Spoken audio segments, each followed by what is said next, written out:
Uluhan sa mga balita sa Sayre 47.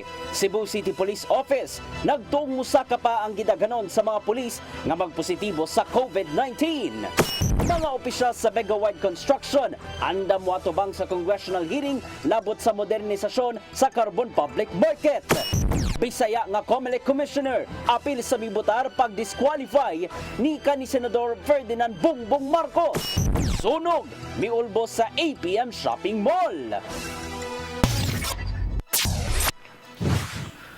Subo, Kabisayan ug Mindanao, Pilipinas ug katawhan kutos maabot atong Sibya sa tibuok kalibutan mayong hapon. Live kita karon sa CCTN Channel 47 ug dungan nga madungog sa DYHP RMN Cebu niining mga orasa. Kini ang tulumanon sa dagunang kasayuran nga angay natong masayran. Ako si Dennis Tabar. Tulumanon sa patas ng mga balita ug opinyon. Ako si Donna Lavares Andikoy. Kini ang Sayre 47.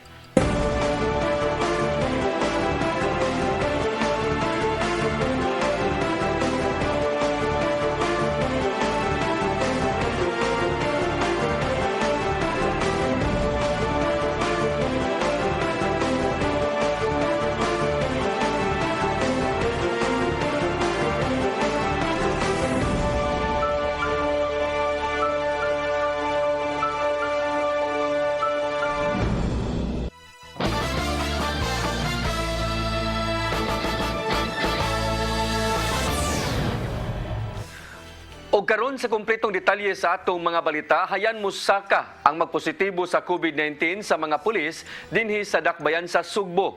Human nga laing batch sa mga personnel sa Cebu City Police Office ang gipaubo sa swab test sa diyang nag-close contact sila sa mga nagpositibo sa coronavirus sa milabayng adlaw. Ang kasayuran ihatod ni Arnold Bustamante. Niadtong miaging adlaw maabot sa 17 ka mga police personnel sa Cebu City Police Office ang nagpositibo sa COVID-19 human sila gipaubos sa mass swab testing apan hayan mosaka pa kini. Mato ni Police Lieutenant Colonel Wilbert Parilla, Deputy City Director for Operations sa Cebu City Police Office, nga adto nila ang batch sa mga pulis sa Sugbo ang gipang swab human nga nahimong close contact sa mga nagpositibo sa virus. Wala masayon si Parilla kung pila sila kabuok apan giawhag adtong ubang nga mga personnel nga nagakasinating simptomas nga sadli pa sila mag-isolate mo paubos gid una sa swab testing aron na masayran kung positibo sila o dili.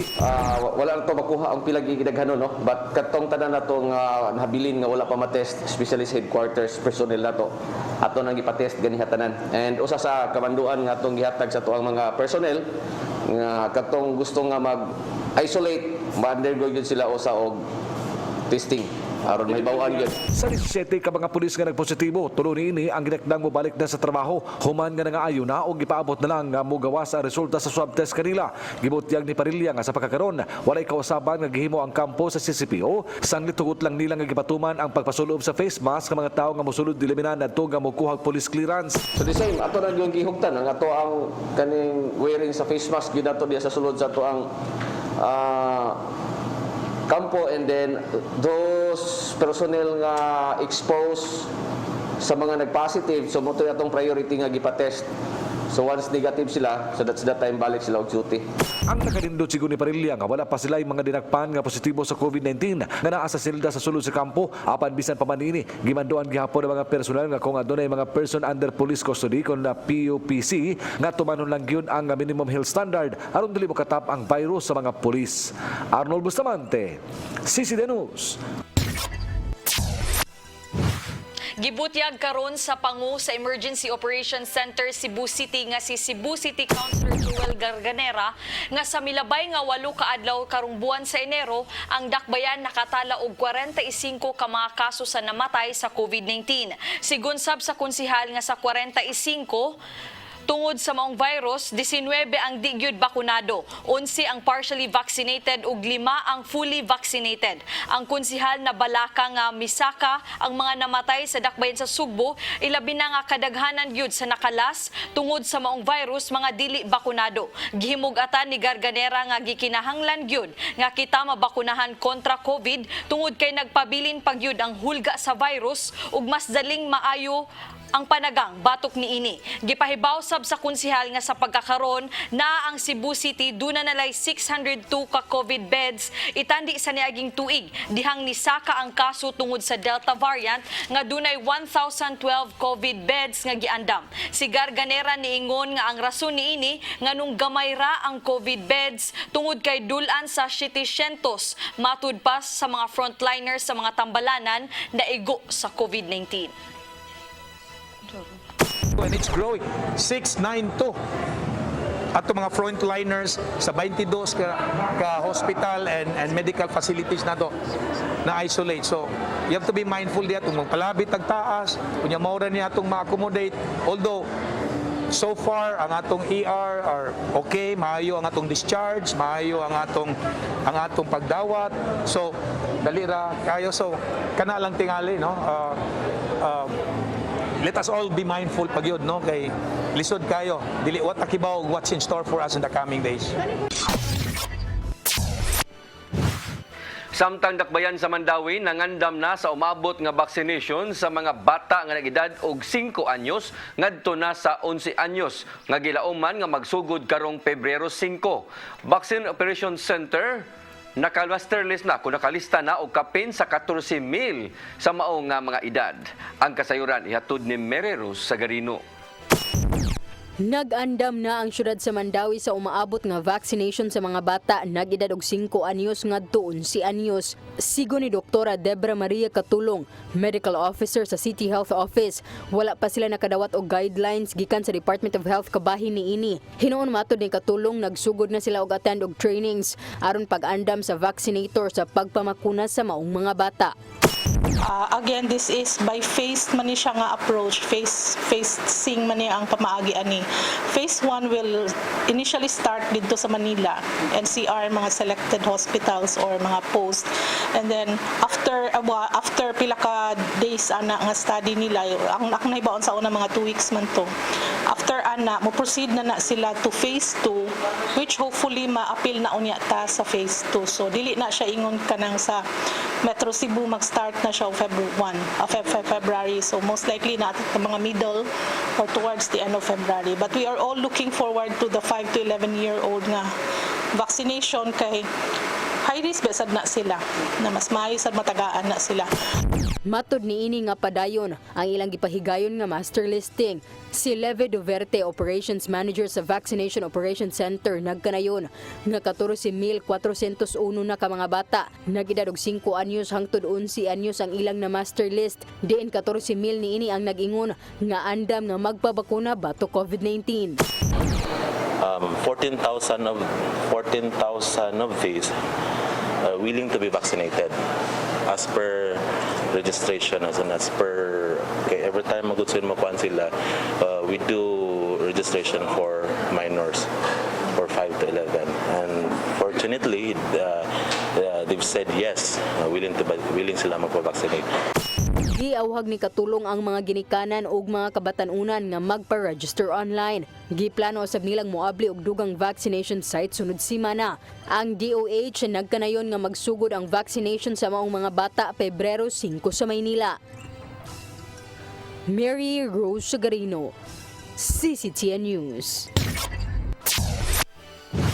Nabantayan sa dakbayan sa Danao nga paspas ang pagsaka sa ilang mga kaso sa COVID-19 nunot sa hulga sa Omicron variant. Tungod niini nihimo og dugang nga mga lakang ang lokal nga kagamhanan aron dili na mosamot ang pagkuyanap sa maong virus. Ang kasayuran ihatod ni Gian Navarro. Base sa monitoring gikan sa ilang Rural Health Unit niadtong Enero 27, ana sa 111 ang active cases sa COVID-19 sa dakbayan sa Danao. Kinuman nga napun-an og napo ang natakdan sa maong kagaw. Apan sukad pa sa nang labay nga mga adlaw, paspas ang nimong pagsaka sa mga natakdan. Gani niadtong Enero 23, 69 ang newly reported cases sa COVID-19 sa maong dakbayan. Isip pagpanagang sa mas makapanakod nga Omicron variant, gipatuman ni Mayor Ramonito Durano III ang mas striktong health restrictions, sanglit alert level 3 naman ang Sugbo. Gibalik nila ang curfew restrictions, din walay gitukutang manggawas sa takda nga alas 10 sa gabi hangtod na sa alas 4 sa kadlawon. Samtang walay puwas ang ilang vaccination rollout gikan sa paghatag og primary doses hangtod na sa booster shot. Ang among kaning vaccination drive is ongoing. Moadto mi sa mga mountain barangays pag kuan gyud basta nang dunay mga 200 ka buok ng bakuna sa kasa nakita tuon na sa City Health Office. Gandam usabdaan ang ilang isolation ng temporary treatment and monitoring facility alang sa mga matakbayan sa COVID nga adunay moderate symptoms. Kini aron kalikayan usab ang daling pagkapuno sa ilang mga tambalanan gumikan usab sa mga natakbayan sa COVID-19. Kung nakuha ng umripon kanang it's a mild ba no dili gyud pareha sa kuan nga fatal. Apan sa gyapon, may painumdum ang mayor nga to sila mga konstituente nga mosunod gihapon sa health and safety protocols. Kini aron dili na mosamot ang pagtinakdanay gumikan sa giingong pagpangumpiyansa sa uban. Gian Navarro, CCTN News. NBI Mandawi City District Office nakasikop og upat ka mga individual tungod sa pamamaligya og dili rehistrado nga COVID-19 rapid antigen test kit diya sa online. Ang kasayuran ihatod ni Mary Rose Sagarino. Upat ka mga individual ang nasikop sa NBI Mandawi City District Office tungod sa pagbaligya og COVID-19 antigen test kits nga walay permit gikan sa Bureau of Food and Drugs Administration.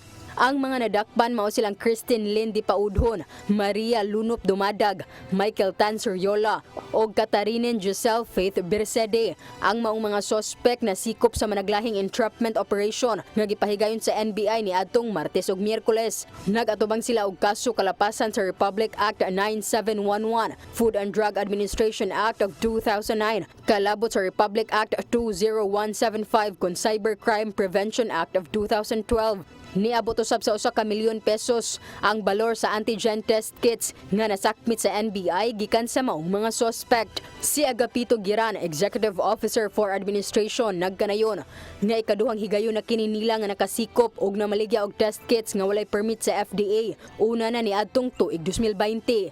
Matud ni Giran nga ang pagbalik og sulbong sa mga unregistered seller gumikan sa nagkasaka na usab nga kaso sa COVID-19. Di man ito authorized by the FDA. So we could not kung unsa ba gina siya, no? As a matter of fact, there were samples taken, no? We subjected it for pinadala sa FDA for examination to check the yung safetyness niya ba. At the same time, kung ano ba talagang contest na yan. Kasi nga napakadelikado. Imagine hindi natin alam yung source. Kaya dapat pinagbabawal talaga kasi with this ba, nakisabay sila sa rising surge of the pandemic ba na, di ba? Ngayon, marami na magpa-test at home, self-administered, even though that is not sanctioned by the law, no, governing this RA 9711. Sigon sa NBI nga padayon ang ilang investigasyon kung kinsa ang source sa mga sospek apan base sa inisyal nga pagsusi gikan pa sa Maynila ang maong mga test kits.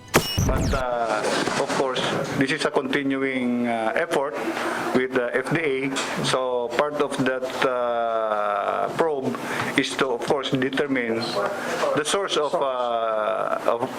all these unregistered products. But from our initial inquiry, this seized product came from Manila. No, came from Manila. So as to who is the importer or importers, that remains to be established. Giawhag ang publiko nga mopalit og test kits sa mga registered stores aron malikayan nga makapalit og peke nga test kits. Must be registered. And the product must also be registered. The purpose of which is to protect the integrity of the product and safeguard the public from using unregistered products. Since unregistered products wala mo agi sa scrutiny sa FDA. So ang chances are fake na or risks sa health sa public is very high pag wala ma-examine sa FDA. Matod sa NBI nga magpadayon ang ilang monitoring sa posibleng hoarding sa medical supplies, overpricing o pagpamaligya og peke nga medical supplies. Mary Rose Sagarino, CCTN News. Gibutyag ni DOH 7 Chief Pathologist Dr. Mary Jean Loreche na napunan og 25 ka mga individual ang natakbuyan sa COVID-19 Omicron variant dinhi sa Central Visayas. Kini base sa resulta sa nahimong genomic sequencing sa mga samples niadtong Disyembre 25 hangtod sa Enero 5. Anaa na karon sa 46 ang kinatibukang ihap sa mga natakdan sa Omicron variant dinhi sa Rehiyon 7. Sa maong ihap tulo lang ang na-admit sa Tambalanan ug naayo ra sab sila gikan sa maong virus. Hinuon way mga namatay sa makapanakod nga Omicron variant ug gani kadaghanan kanila mga bakunado na.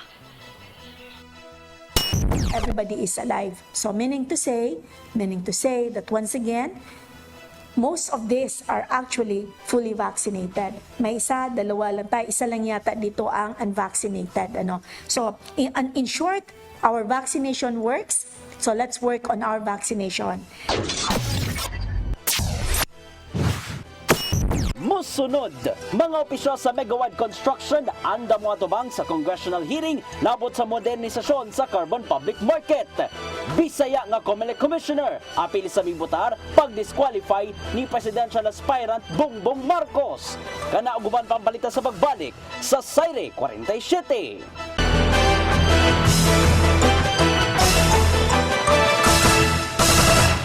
Balik sa ato mga balita, kadagkuan sa Megawide Construction Corporation andam moatubang sa congressional hearing nga gitinguha sa mga manindahay sa Warwick Barracks ingon man sa Freedom Park diha sa Carbon Public Market. Din supak sila nga ibalhin sa interim market nga formal nang gibuksan karong adlaw. Ang kasayuran ihatod ni Desime Padilla. Andam mo atubang sa congressional hearing kini maitubang sa Vice Chairman sa Megawide Construction Corporation, Louis Ferrer. Dihang gipangutana labot ni ini. Kay numduman ang mga manindahay sa Warwick Barracks ug Freedom Park, gitabangan sa grupong Gabriela aron ang ilahang reklamo labot sa modernisasyon nga paggahimuon sa Carbon Public Market, maabot sa Kongreso ug matigayon ang congressional hearing labot ni ini.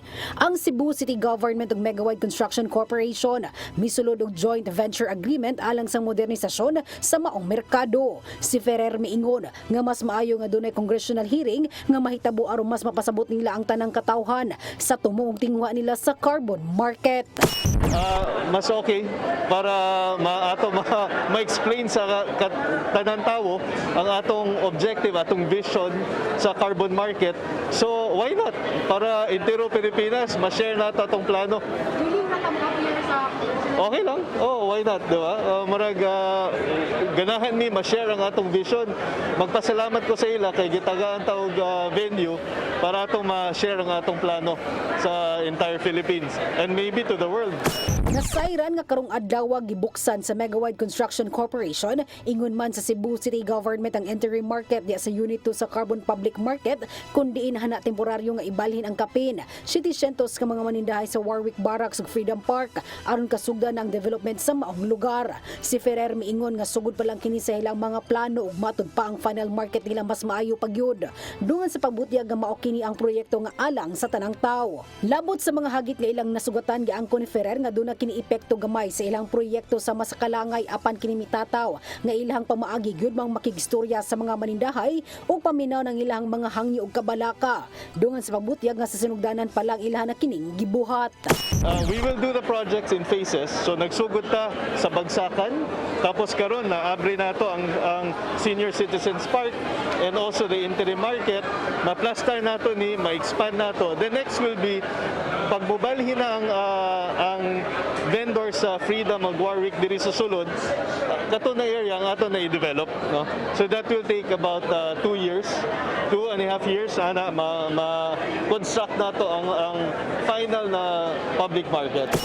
Sugod karong adlaw hantod sa second week sa buwan sa Pebrero hingpit na nga makabalhin sa interim market ang kapin. 700 ka mga vendor sa Warwick Barracks ug Freedom Park.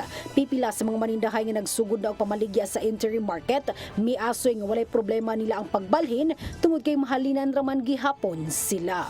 Desime Padilla, CCTV News.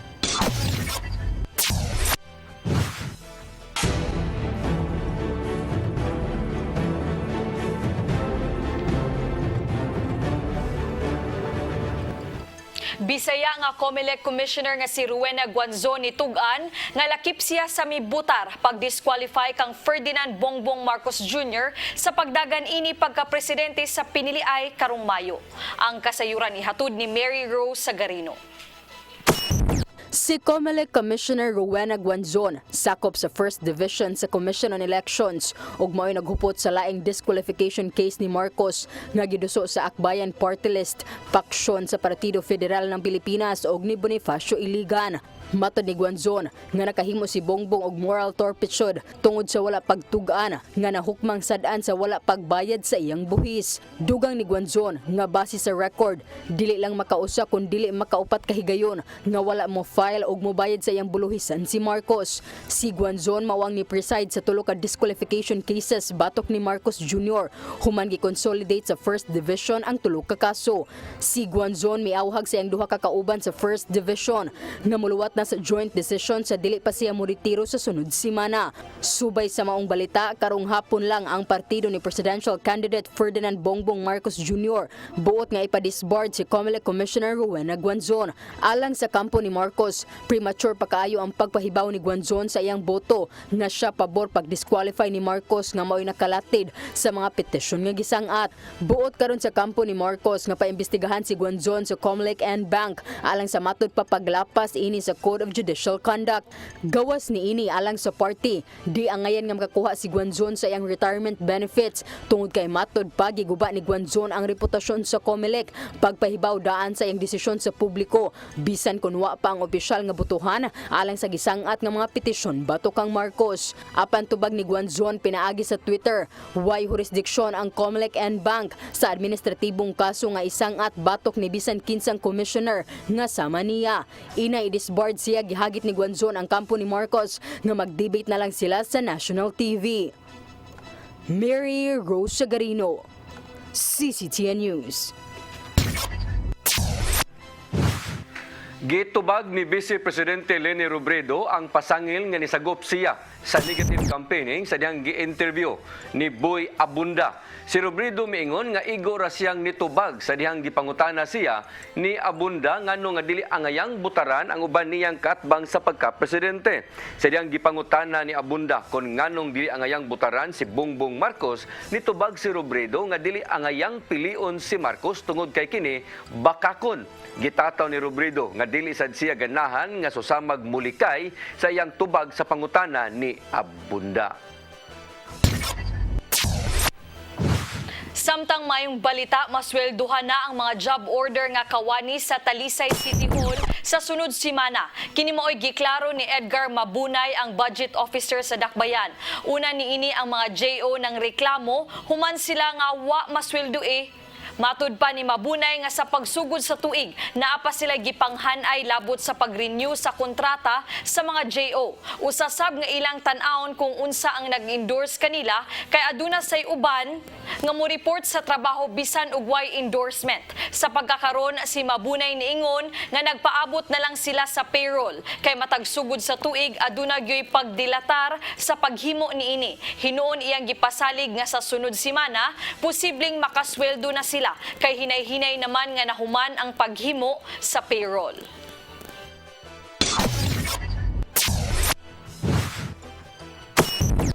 Musunod, sunog, miulbo sa APM Shopping Mall. Kana uguban pambalita sa pagbalik sa Sayre 47.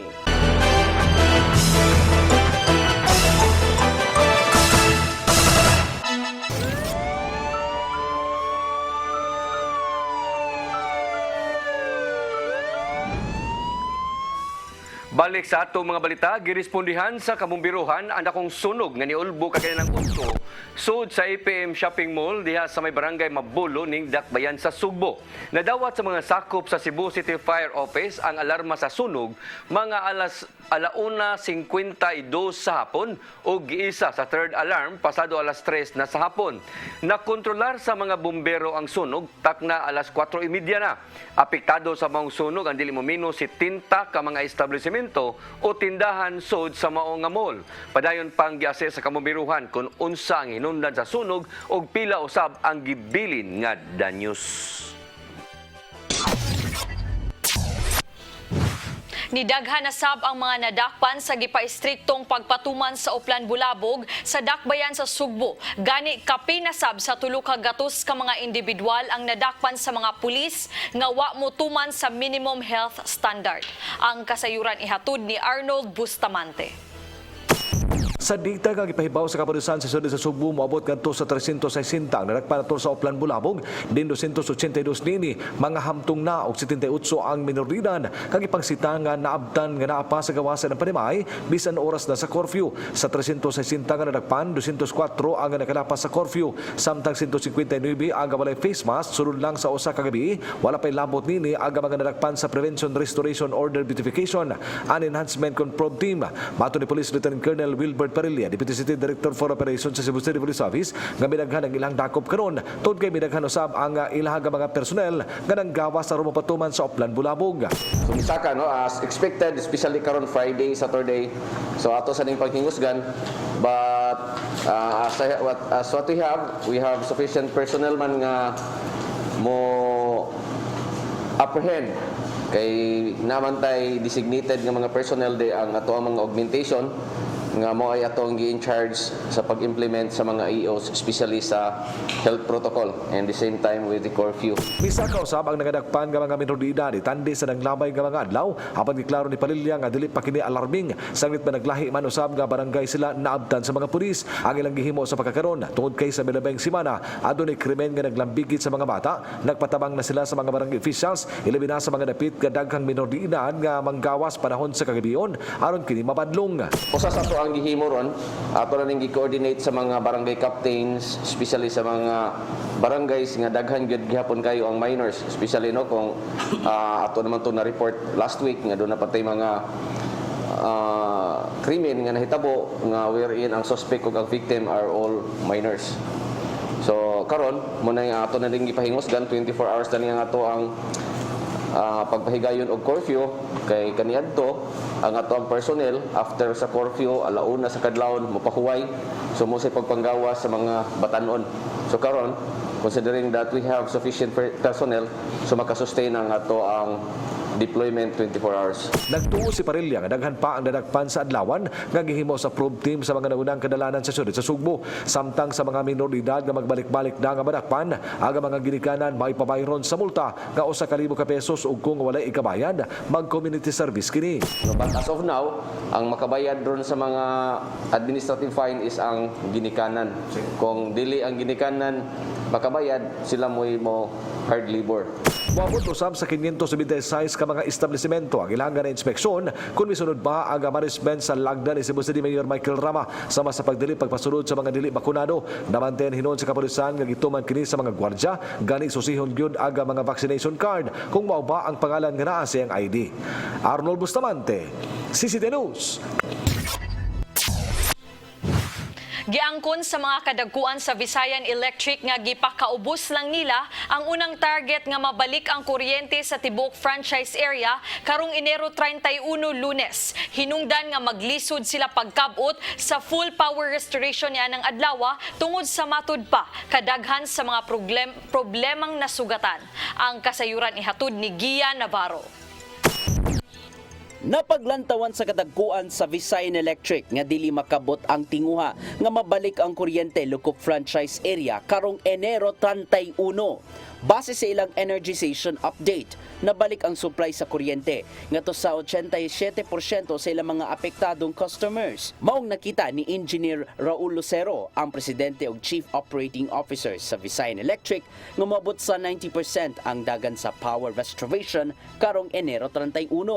Pero sa diha nga nakasulod nami sa mga kanong mga sudlunon nga mga lugar, diha na mo nakita nga mas daghan gyud kayo or mas grabe ang guba dito. Meaning na underestimate na mo ang damage. Nauman na ang pag-restore sa kuryente sa mga lugar nga gamay lang o halos walay pagpangguba human sa bagyo. Maong ana sa sudlunong bahin ang gitrabaho karon sa mga linemen. Apan gibutyag ni Engineer Lucero nga sa ilang pagsubay sa interior areas, daghang problema ang ilang nasugatan. Kinisama lang sa mga nangatumbang poste ug uban pa. Karon nisulod na ta kaning mga suok-suok. And diha nato nakita karon nga daghan kaayo tag mga secondary poles, nga mga nangatumba. Okay. Sa katong imuhang so mao na ni karon nga medyo nihinay ta o kuan sa atong number of customers nga energized kay naa naman ta sa katong daghang problema. Samtang gitataw ni Engineer Lucero nga adunay daghang team ang Visayan Electric sa nagpadayong restoration sa power supply. Matud dinhi nga adunay mga tighatudog poste o adunay team nga mukaut usab sa yuta aron butangan og mga bag-ong electrical post. Kini aron mas madali na ang trabaho sa mga linemen ug engineers sa pagpabalik sa kuryente. Sure sad mi nga dili gid mi makahit og 100%. Ngano man naaman gid sa tay customer nga nangaguba na ang balay. No? Adto na mo dito, wa pa nila mahuman og ayo ang ilahang balay, so hindi na maigo og 100%. Maong bisan og mulapas na sigitagan ng deadline sa power restoration, dili hinuon mo undang ang ilang mga sakop sa pagtrabaho hangtod nga mabalik gayud ang linya sa kuryente gikan sa Liloan hangtod na sa San Fernando. Gian Navarro, CCTN News. Lamdag, uban ni Tatay Dodong Limsua. Sa Salmo 21:15 nagihon, kung sangpiton ako nila, tubagon ko sila. Mo kini ang saad sa Ginoo kanato. Ug ang Ginoo matinudanon siya mga saad. Pagkanindot hunahunahon. Ang labawang gamhanan nga Ginoo kung atong sangpiton siya, putubag kayo. Tungod kay siya may gugmaon. Ug siya nagpakabana bisan sa gagmay natong panginahanglan. Ingon niya na kama hinungdanon kita sa Ginoo. Gani sa dili pa nato malitok ang ato gipangayo.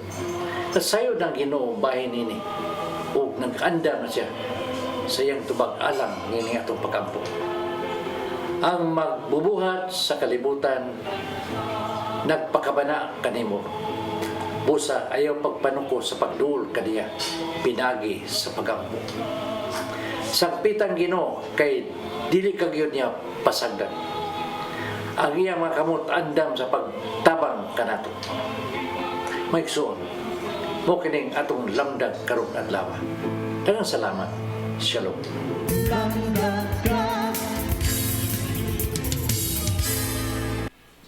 Mo kadtong naglangkob sa ato mga balita sa Sayri 47, ako si Dennis Tabar. Ako si Donna Lavares Andicoy, hangtod sa Lunes sa inyong paboritong tulumanon. Sayri 47.